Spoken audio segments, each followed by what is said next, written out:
Okay, so this is day one, finished and completed for our barn being spray foamed. As you can see, guys, it has changed everything in here. Even my voice is less echoed. We'll come up that way you can see how thick it really is. It's super nice. I mean, it is just absolutely awesome.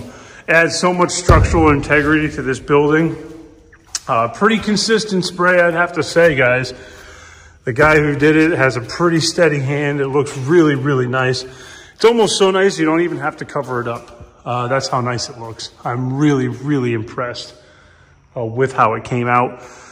So as you can see, tomorrow they're gonna do all the tall stuff. So we're gonna get the frame around the large door, and then we're gonna do the roof. So day one complete.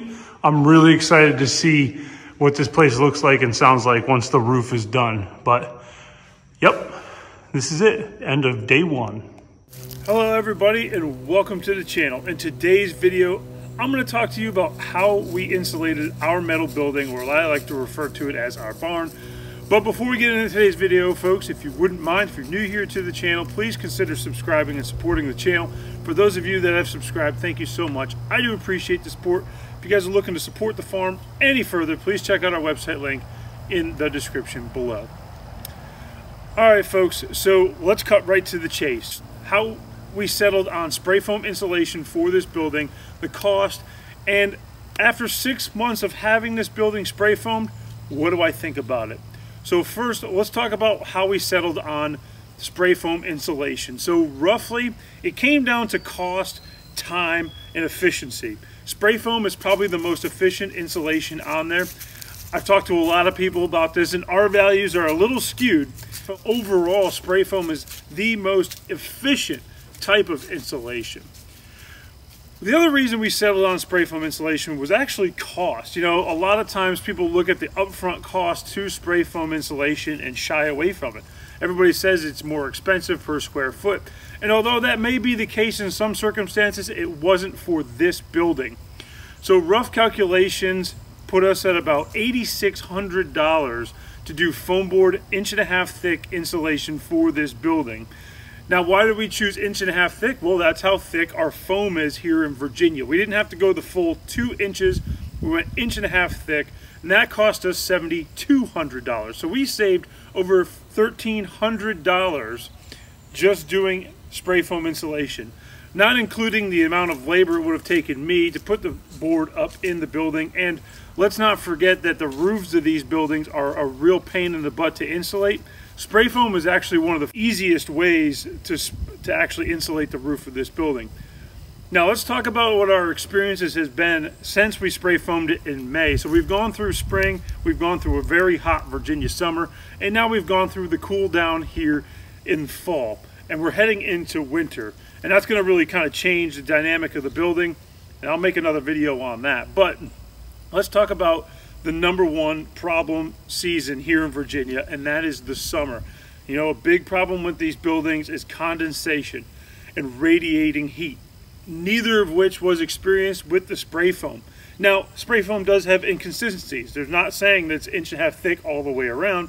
There's definitely pockets of 2 inch, and there's probably a pocket of 1 inch here and there, but overall, we experienced zero condensation inside that building, and we experienced zero radiating heat.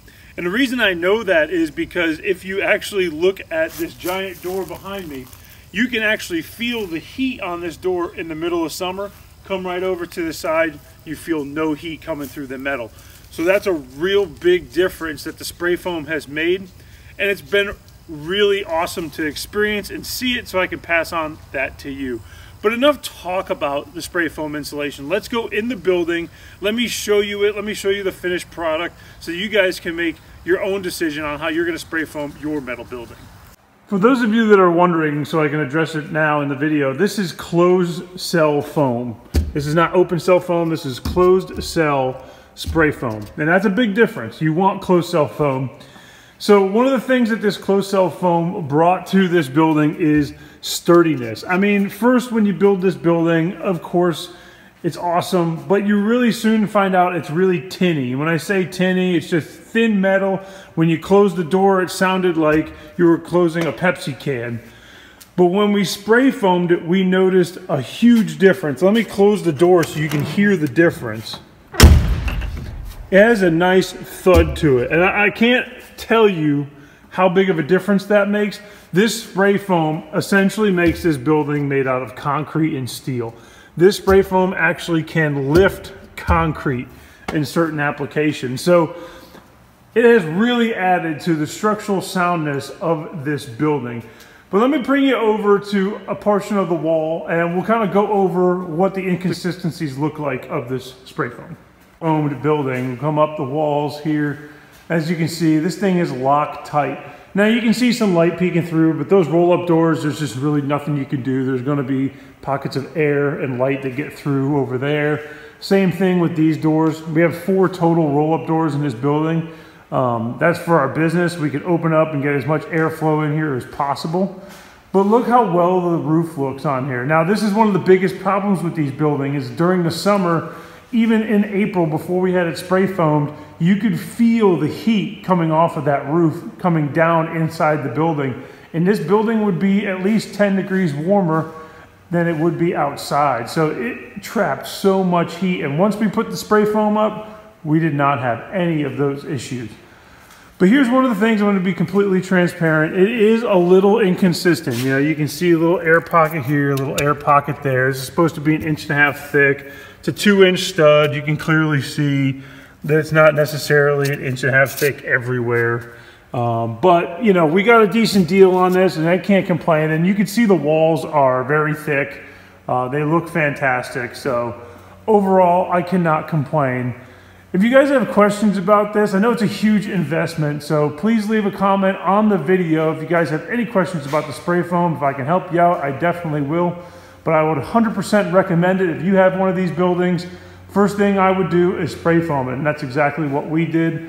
We didn't have anything in this building before we spray foamed it. We went right into spray foaming before we started moving into the building. So it gives you an idea of how important it was to us to have this spray foam in here.